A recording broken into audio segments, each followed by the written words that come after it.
오늘 말씀의 제목은 믿음으로 되는 줄 인정하노라 라고 하는 제목으로 이 로마서 3장 27절로 31절에 있는 말씀 함께 연구하도록 하겠습니다. 먼저 로마서 3장 27절로 31절에 있는 말씀입니다. 그런즉 자랑할 때가 어디냐? 있을 수가 없느니라. 무슨 법으로냐? 행위로냐? 아니라 오직 믿음의 법으로니라. 28절 그러므로 사람이 의롭다 하심을 얻은 것은 율법의 행위에 있지 않고 믿음으로 되는 줄 우리가 인정하노라. 31절 그런즉 우리가 믿음으로 말미암아 율법을 파기하느냐? 그럴 수 없느니라. 도리어 율법을 굳게 세우느니라. 아멘. 어느 목사님이 어느 기간에 우리 재림교회 기간에 목사님이셨는데 지금은 은퇴하셨다고 하는데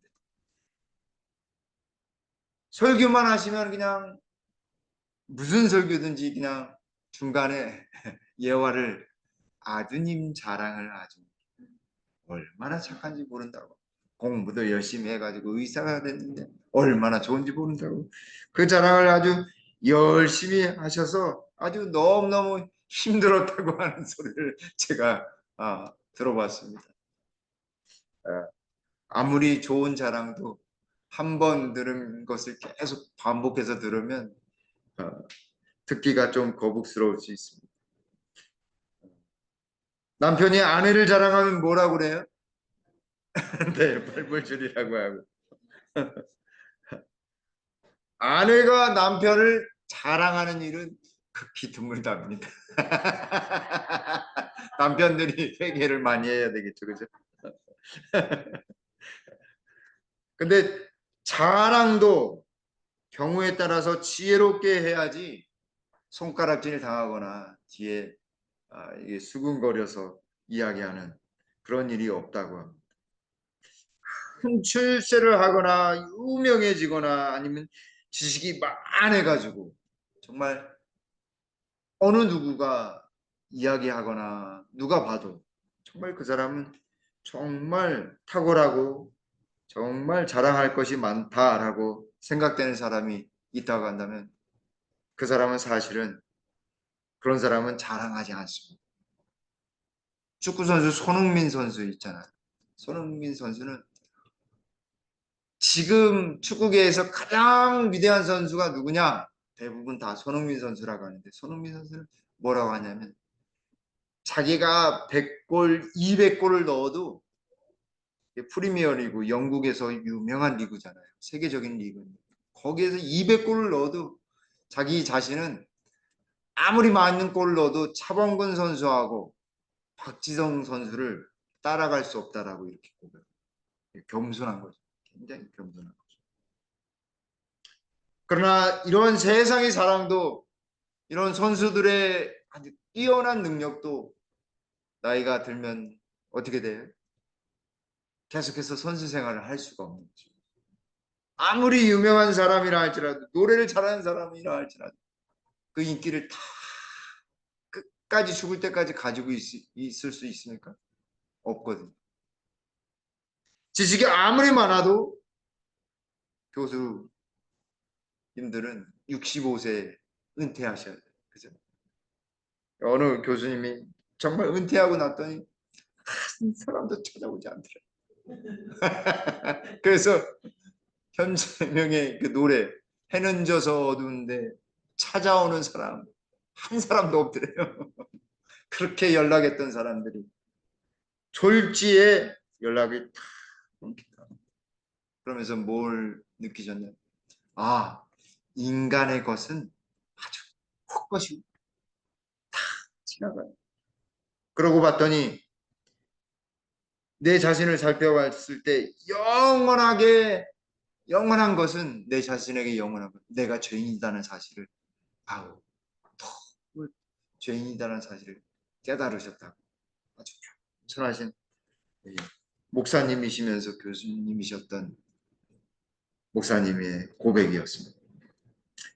정말 그렇습니다. 인간의 것은 자랑해내야 하나님에 비하면 어때요? 아무것도 아닌 거예요. 아무리 뛰어난 과학자라도 죽어야 안 죽어요? 죽잖아요. 아무리 잘생겼어도 아무리 예뻐도 어때요? 나이가 들면 늙고 죽어요. 그죠? 늙고 죽어요. 늙고 죽는 것이. 아무리 돈이 많다 하더라도 어떻게 해요? 계속 살 수 있습니까? 없습니까? 살 수가 없어요. 인간의 삶은 어쩌면 허무함, 아무것도 아닌 것인데 우리가 너무 욕심내고 자기 자신의 욕심 때문에 그렇게 살아가고 있는 것이 아닌가 하는 생각을 해봅니다.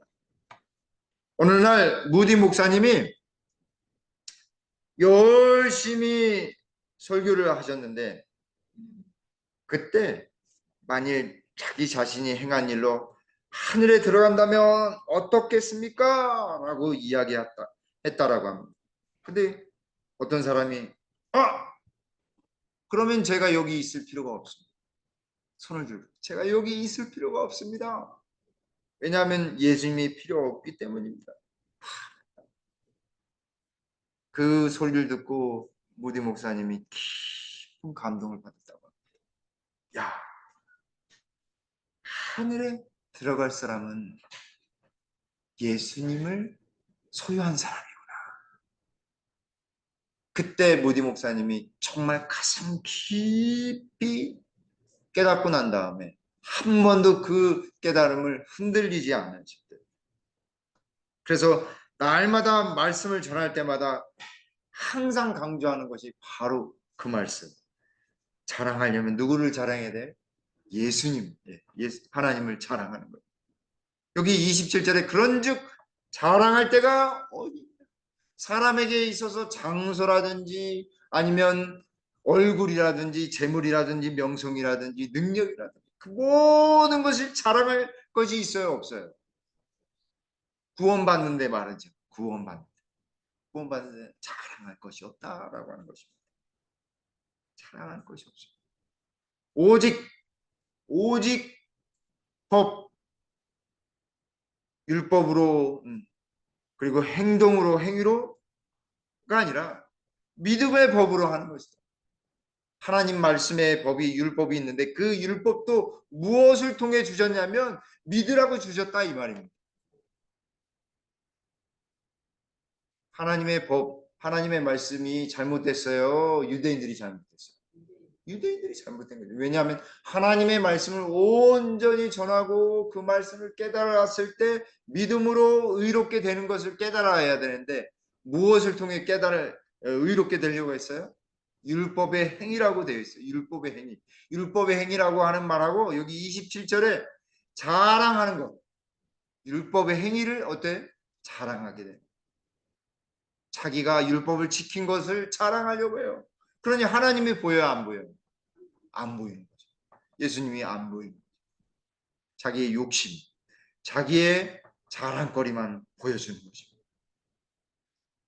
그래서 28절에 그러므로 사람이 의롭다 하심을 얻은 것은 율법의 행위로 자랑할 곳에 있지 않고 믿음으로 되는 줄 우리가 인정하노라. 이거 변경될 수 없다.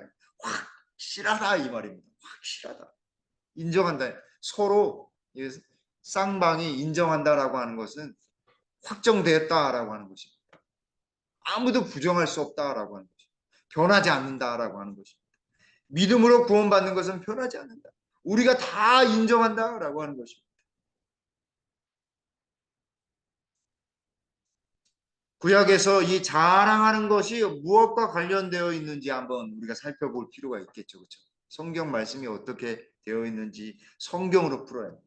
시편 97편 7절에 조각한 신상을 섬기며 허무한 것으로 자랑하는 자는 결국 뭐예요? 자랑하는 것은 무엇과 연결이 됩니까?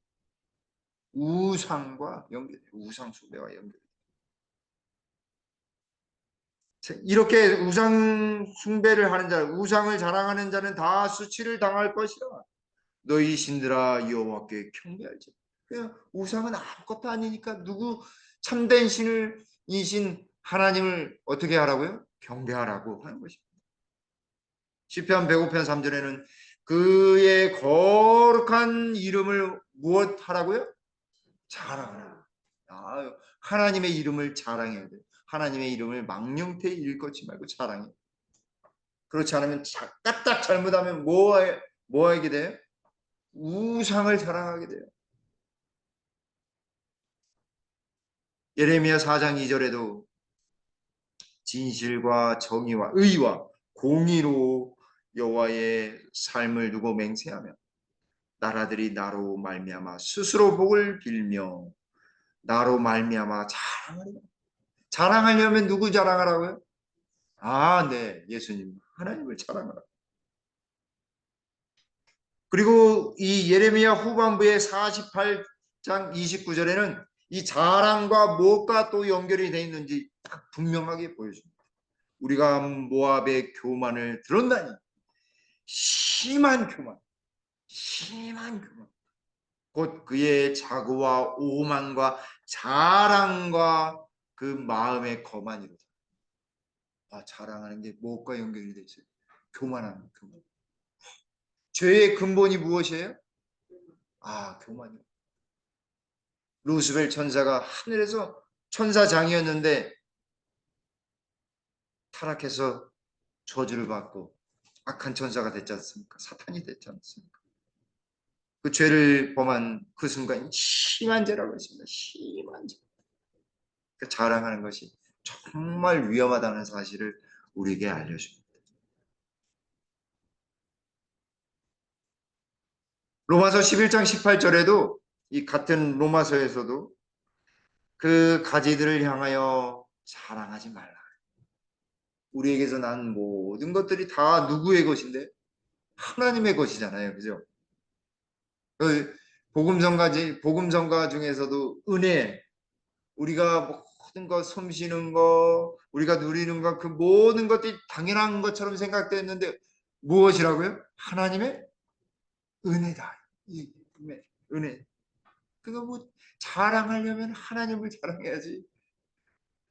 다른 것으로 자랑해서는 안 된다라고 하는 것입니다. 그리고 고린도전서 1장 29절에 이는 아무 육체도 하나님 앞에서 자랑하지 못하게 하려 심이라. 분명하게 이야기합니다. 자랑하지 못하도록 하나님이 겸손하게 회개하도록 만들어 놓으셨어요. 고린도전서 1장 31절에도 기록된 바 자랑하는 자는 주 안에서 어떻게 하라고요? 자랑하라. 서로 예수님 안에서 자랑하면 누구를 나타낼까요? 네, 예수님을 나타나게 돼 있어요. 근데 우리 모이면 세 사람이 모이기만 하면 뭐예요? 비난하고 그러잖아요. 그게 아니라 우리가 주님 안에서 자랑해야 돼요. 그래서 우리 성도님들 안식일 날 오후에 그냥 가지 마시고요. 이제는 이제 후반기 이제 안식일 후반부에는 한 달에 한 번씩 기도회도 하고 한 달에 한 번씩 세미나도 할 거예요. 성경 세미나도 하고 한 달에 한 번씩 같이 함께하는 그런 일들을 하려고 합니다. 그래서 같이 주 안에서 자랑하는 일이 있어야 하는 것이에요. 여기 이 자랑하고 구원하고 또 상관관계를 나타내는 성경절이 에베소서 2장 8절로 9절 아주 유명한 성경절이잖아요. 그죠? 너희가 그 은혜를 인하여 믿음으로 말미암아 구원을 얻었나니 이것이 너희에게서 난 것이 아니요 하나님의 무엇이라고요? 선물이라. 하나님의 은혜예요. 은혜의 선물이에요. 우리가 값을 치를 수가 없는 거예요. 그죠? 영원한 생명, 우리가 죽을 수밖에 없는 우리들이 영생을 소유할 수 있는 방법은 예수님을 믿는 것밖에 없는 것입니다. 9절에 그래서 행위에서 난 것이 아니요 자랑, 인간의 자랑, 우상 숭배로부터 나오는 모든 교만한 것들로 난 것이 아니요 이는 누구든지 자랑치 못하게 하라. 못하게 함이니라라고 말씀하셨습니다. 그래서 사도 바울은 그 자랑에 대해서 이렇게 이야기했어요. 자랑하려면 이거 자랑하자. 갈라디아서 6장 14절에 그러나 내게는 우리 주 예수 그리스도의 십자가 외에 결코 자랑할 것이 없으니. 뭘 자랑해요? 십자가를 자랑. 그러니 사랑으로 가득한 것입니다. 십자가로 가득한 것입니다. 남을 비난하거나 남을 헐뜯거나 남에 대해서 이야기할 필요가 없어요. 누구만 이야기하니까요? 예수님만 이야기하니까. 얼마나 감사할까요? 진정한 자랑은 예수님을 나타내는 것입니다. 그것이 바로 믿음으로 되는 줄, 이 모든 사실이 믿음으로 된다라고 하는 것을 우리가 우리의 삶으로, 우리의 입으로 인정해야 된다라고 하는 것입니다. 두 번째, 사도 바울은 오늘 본문을 통해서 우리에게 하나님은 우리를 의롭다 하시는 분이시다라고 이야기하고 있습니다. 29절에 하나님은 다만 유대인의 하나님이시냐, 또한 이방인의 하나님은 아니시냐, 진실로 이방인의 하나님도 되시느니라. 유대인들이 어떻게 여기고 있었어요? 여호와 하나님은 우리 하나님이지 니네들 하나님이 아니야. 이방인 할례받지 못한 너희들은 하나님을 섬길 수가 없어. 근데 그것이 아니라고 하는 사실을 사도 바울이 이야기하는 거죠. 30절에 할례자도 믿음으로 말미암아, 또 무할례자도, 할례자는 유대인들이고 무할례자들은 이방인인 것입니다. 믿음으로 말미암아 의롭다 하실 하나님은 한 분이시다. 한 분. 이방인의 하나님도 참 하나님, 유대인의 하나님도 똑같은 하나님 그 한 분이시다라고 하는 거예요. 동일한 하나님이지 누구의 하나님, 누구의 하나님, 유대인의 하나님, 이방인의 하나님 나누게 되어 있는 게 아니다라고 하는 것입니다. 근데 왜 하나님의 한 분이신가? 그 사실을 우리가 좀 더 명확하게 알아야. 하나님은 창조주이시기 때문에 모든 인간의 하나님이셔요. 그죠? 분명하잖아요. 그죠? 하나님은 구원자이시기 때문에 모든 인간의 하나님이세요. 그 중간에 누가 계세요? 아, 예수님, 아들 하나님이 계신 것입니다. 누구 때문에 의롭게 될 수 있어요? 예수님 때문에. 하나님이요, 이스라엘 백성들 언약 백성 만드시기 위해서 출애굽 시키신 다음에 십계명 주시기 전에 뭐라고 하시냐면 출애굽기 19장 6절에 너희가 내게 대하여 제사장 나라가 되며 거룩한 백성이 되리라 라고 있어요. 거룩한 백성이, 내 백성. 여기 거룩한 백성이라고 한다고 한다면 하나님께서 지명하여서 그들을 하나님 백성 삼으셨다라고 하는 것입니다. 그 하나님. 그래서 하나님께서 이방 민족을 인도할 역할을 누구에게 주셨다라고 하는 사실을 알려주는 거예요. 이스라엘에게 주셨다라고 하는, 제사장 나라라고 하는 표현을 통해서 알려주시고, 하나님을 올바르게 섬기는 모델로서의 민족, 그 사람들이 누구예요? 이스라엘 백성들, 거룩한 백성들이라고 하는 표현을 통해서 알려주신 것입니다. 그 하나님이 신명기 6장 4절로 5절에 뭐라 말씀하시냐면, 이스라엘아 들으라, 쉐마 이스라엘이에요. 이스라엘아 들으라. 예, 들으라는 말이 쉐마이거든요. 쉐마 뭐 그 교육이라든지 유대인들 쉐마 이렇게 이야기하시면 아 들으라라고 하는 말이구나 이렇게 생각하십니다. 이스라엘아 들으라, 우리 하나님 여호와는 오직 하나인 여호와시니 한 분이시다 이 말입니다. 너는 마음을 다하고 성품을 다하고 힘을 다하여 내 하나님 여호와를 사랑하라. 자랑하는 거랑 사랑하는 거랑 어때요, 여러분? 사랑하면 어떻게 해요? 네, 하나님 자랑하게 돼 있습니다. 아, 정확합니다. 근데 하나님 사랑 안 하면 누구 자랑하게 돼 있어요? 아, 나 자랑하고 남 비난하게 되고 손가락질 막 하게 되고 그런단 말이에요. 하나님 여호와를 사랑하는 사람은 하나님 자랑하게 되어 있어요. 이스라엘아 들으라, 우리 하나님 여호와는 오직 하나님 여호와시다. 너는 마음을 다하고 성품을 다하고 힘을 다하여 내 하나님 여호와를 사랑하라. 근데 여기에서 또 중요한 말씀이 있는데, 그건 무엇이냐면 과거나 지금이나 하나님은 오직 한 분이시다는 사실. 하나이시. 그래서 마음을 다하고 성품을 다하고 힘을 다하여 하나님을 사랑해야 돼요. 왜냐하면 사랑은요, 대상이 하나예요.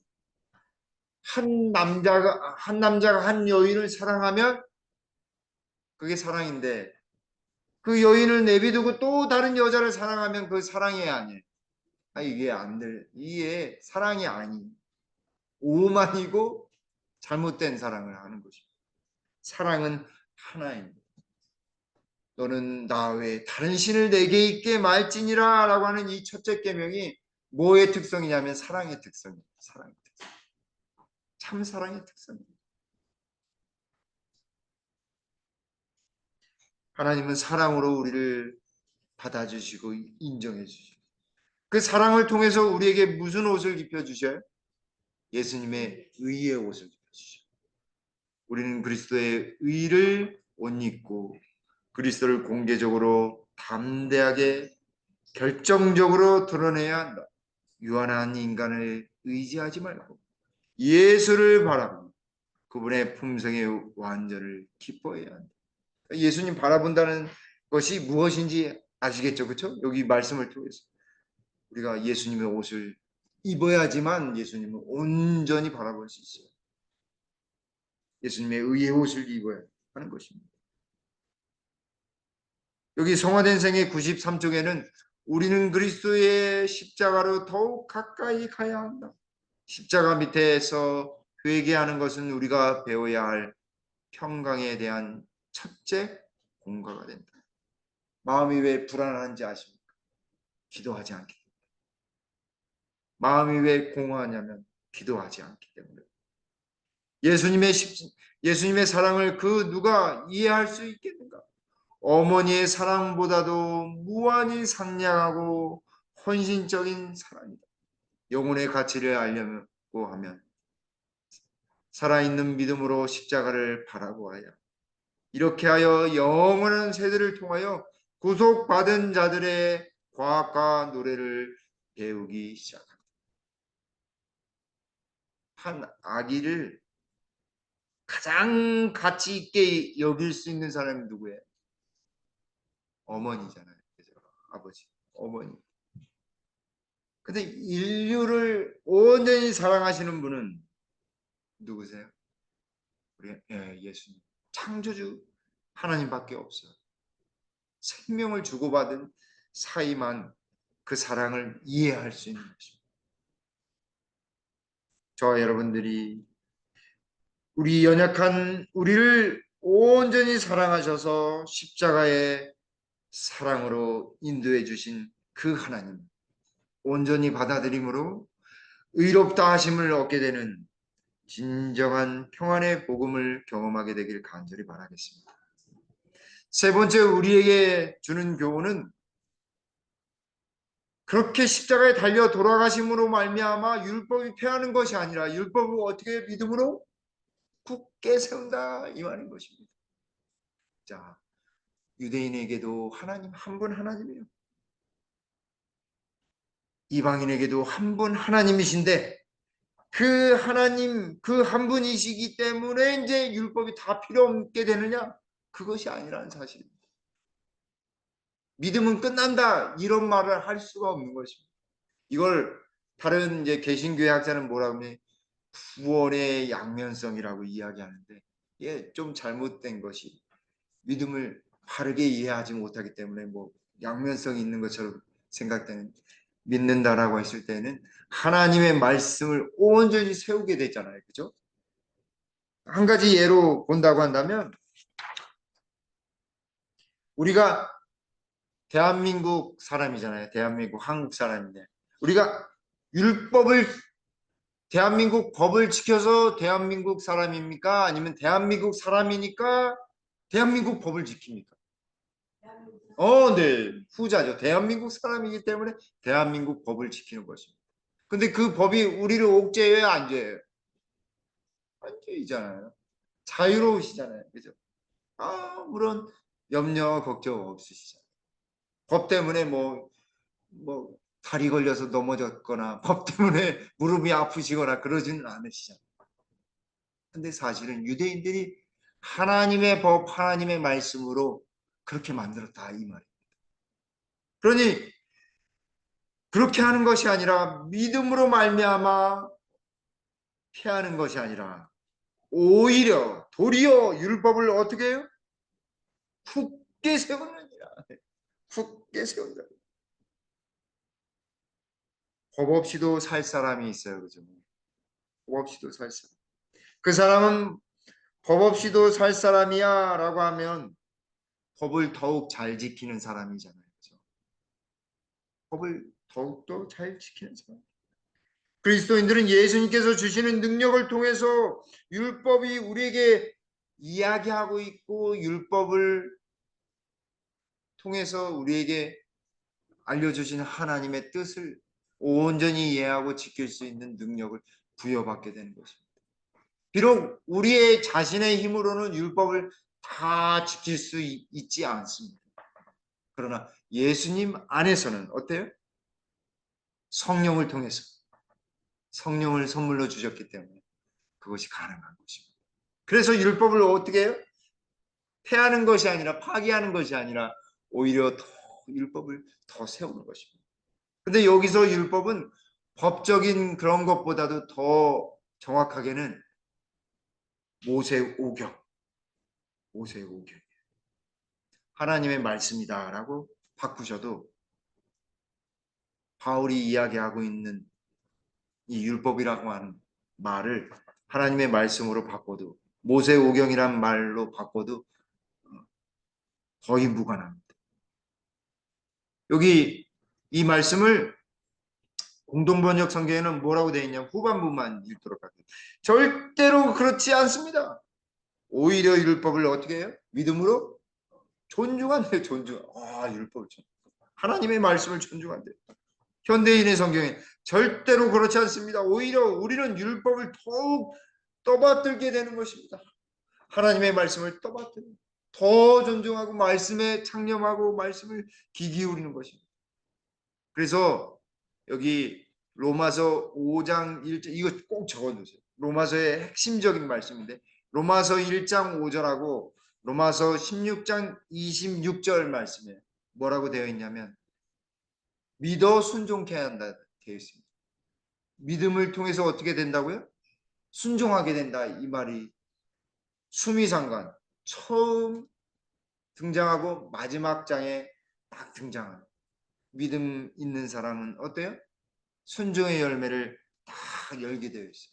그래서 정로의계단 61쪽에도 믿음은 순종의 열매를 맺는다. 참된 믿음은 순종의 열매를 맺습니다. 믿어 순종케 하시는 분은 하나님이시니 성령을 따라 사는 이가 바로 그리스도인인 것입니다. 그래서 믿어 순종케 하는 오히려 우리가 순종함으로 하나님의 법을 온전히 세우게 되는 것입니다. 하나님이 그렇게 세팅을 해 놓으셨어요. 내가 지켜야지. 지킬 수가 없습니다. 네, 예수님을 온전히 믿고 따르면 성령의 능력이 부어지기 때문에 은혜의 삶을 살기 때문에 믿어 순종케 되는 것입니다. 로마서 2장 13절에 하나님 앞에서 율법을 듣는 자가 의인이 아니라 오직 율법을 행하는 자라야 의롭다 하심을 얻으리니라고 했습니다. 여러분 화장실에 있든 교회에 있든 저기 주차장에 있든 산에 있든 바다에 있든 어디가 하나님이 안 계신 곳이 없잖아요. 그렇죠? 사실은 하나님 앞에서는 율법을 그냥 귀로 듣고 이렇게 흘려보내는 행하지 않는 순종하지 않는 사람이 의인이 아니요 오직 율법을 행하는 마음으로 우러나와서 행하는 자라야 의롭다 하심을 얻는다 이 말. 이것이 왜 이 말씀을 하게 되냐면 믿어 순종케 되기 때문에 믿음을 가진 자는 의롭게 되고 또 순종함을 통해서도 다시 의로움을 경험한다 이 말입니다. 그러니까 십자가를 경험한 사람은 더 한 발자국 한 발자국 어디로 가게 돼요? 네, 십자가로 더 가까이 가는 거예요. 예수님에게로 더 가까이 가는 거죠. 율법을 행하는 자, 율법의 행위를 하는 자가 아니라 율법을 행하는 자예요.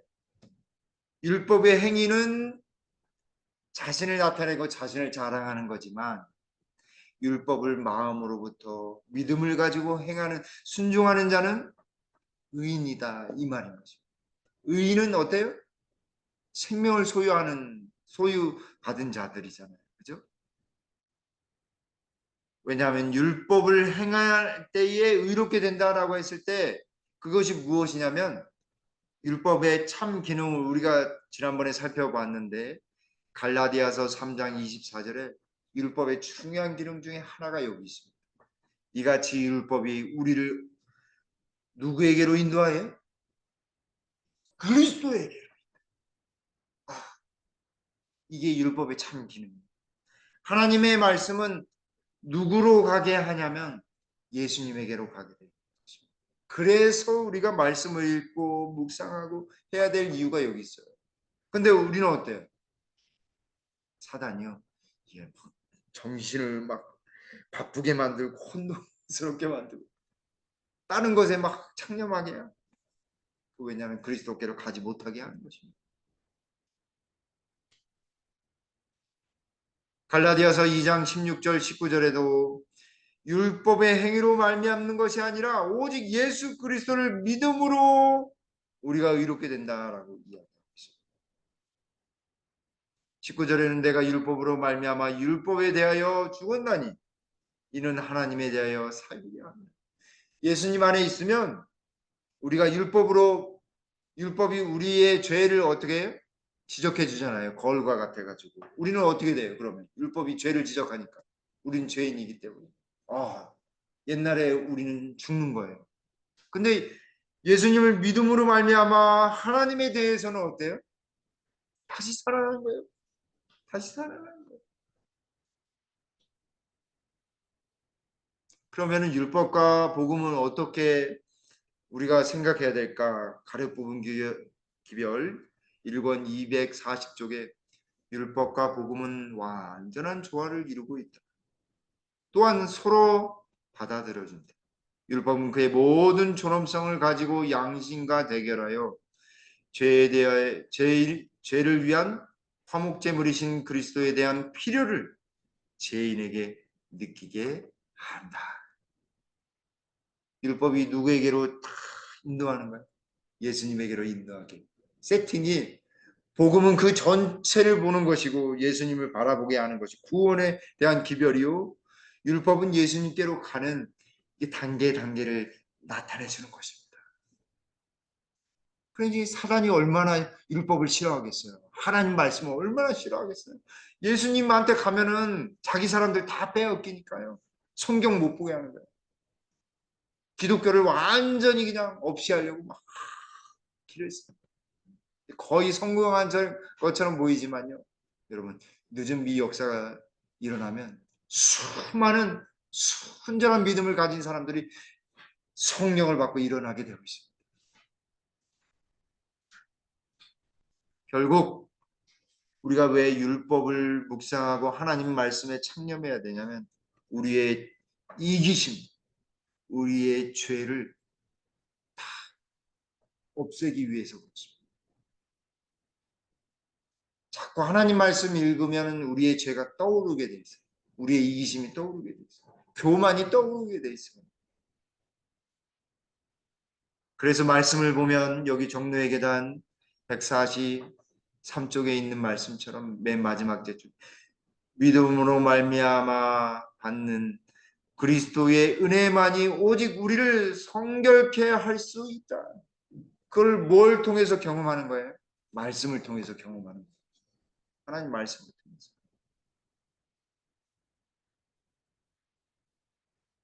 여기 우리가 읽었던 말씀인데요. 뭐가 강조되어 있는지 한번 보세요. 할례자도 믿음으로 말미암아, 또한 무엘라자도 믿음으로 말미암아 의롭게 하실 하나님은 한 분이시다. 그런즉 우리가 믿음으로 말미암아 율법을 파괴하겠느냐? 그럴 수 없느니라. 도리어 율법을 세우느니라. 믿음이 진정한 믿음이면 한 분 하나님을 바라보게 되고, 믿음이 진정한 믿음이면 하나님 말씀 율법을 온전히 세우는 일을 우리가 경험하게 되는 것입니다. 저와 여러분들이 믿음으로 승리하고 하나님 말씀으로 우리 예수님께 더욱 나가게 되기를 간절히 바라겠습니다. 이 워털루 전쟁의 영웅이었던 웰링턴 장군이 승전 기념 파티를 열었습니다. 어느 날 열게 되었는데 육해공 장성들과 장교들을 모아놓고서 푸짐하게 음식을 차려놓고선 하객들한테 자기가 가지고 있는 보석이 촘촘히 박혀있는 지갑을 자랑하고 싶어서 자기 외투에다가 지갑을 넣고선 딱 나왔어요. 근데 이게 소개하려고 자랑하려고 딱 꺼내려고 하는데 지갑이 없어진 것입니다. 웰링턴 장군이 하객들을 향해서 보석 지갑을 훔쳐간 범인을 잡아야 한다라고 하면서 자기 집의 문을 다 닫아버렸어요. 근데 어느 한 노 장군이 호주머니를 검사하는 것을 반대하면서 그 집을 나가버렸어요. 그러니까 다른 사람들이 어떻게 생각하겠어요? 아, 그 사람이 범인일 것이다.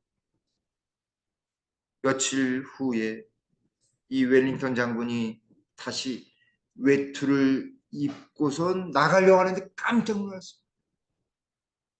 그 속에 자기 지갑, 그 보석이 박힌 자기 지갑이 있는 거예요. 그래서 도둑 맞은 줄을 알았던 그 지갑이 있는 것을 알고 그 황급히 노 장군을 찾아가서 용서를 구했습니다. 왜 검사를 거부했습니까? 노 장군이 대답하기를 그날 밤 아내와 아이들이 굶고 있어서 제 주머니에는 가족들에게 줄 땅 몇 조각이 들어있어서 그랬습니다. 웰링턴 장군은 통곡하면서 다시 무릎 꿇고 용서를 구했다고 합니다. 웰링턴이 호화스러운 잔치를 여는 동안 부하의 이 가족들이 굶주림에 고통하고 있었다는 사실을 깨닫고서 너무너무 미안했습니다. 그 뒤로 웰링턴 장군은 다시는 자기의 물건이나 자기의 명예를 자랑하지 않았다고 합니다. 사랑하는 성도 여러분, 우리의 삶 속에서 우리의 자랑거리는 오직 예수님만 되기를 간절히 바라면서 말씀을 드리겠습니다. 아버지 하나님, 우리가 이 땅에서 살아가면서 우리 자신을 자랑하면서 살고 있지 않은지 오늘 다시 한번 반성하게 해주시오니 주님 감사합니다. 우리의 삶 속의 매일의 순간순간 우리 예수님만을 자랑하며 십자가만을 자랑하던 바울처럼 살도록 성령으로 인도해 주시옵소서. 한순간도 하나님 말씀에 흐트러짐 없이 귀 기울이며 주님께 간절히 기도하며 우리 하나님이 마련해 놓으신 은혜의 구원 안에서 예수 그리스도 안에서 온전히 승리하는 삶 살아갈 수 있도록 성령으로 충만케 도와주시옵소서. 그리하여서 주님 오시는 그날 우리 예수님을 얼굴과 얼굴로 만나며 영광스러운 그 자리에 서도록 우리 김복교의 모든 성도님들 축복으로 인도해 주시옵소서. 이 무더운 날씨 속에서도 지치지 않는 믿음 허락하여 주시고 영육간에 강건케 하셔서 하나님의 축복을 누리는 우리 모든 성도님들 되도록 인도해 주시옵소서. 돌아가는 발걸음 주님의 귀한 천사가 안전하게 보호해 주시옵기를 우리를 심히 사랑하시는 예수님의 이름으로 간절히 기도 올리옵나이다. 아멘.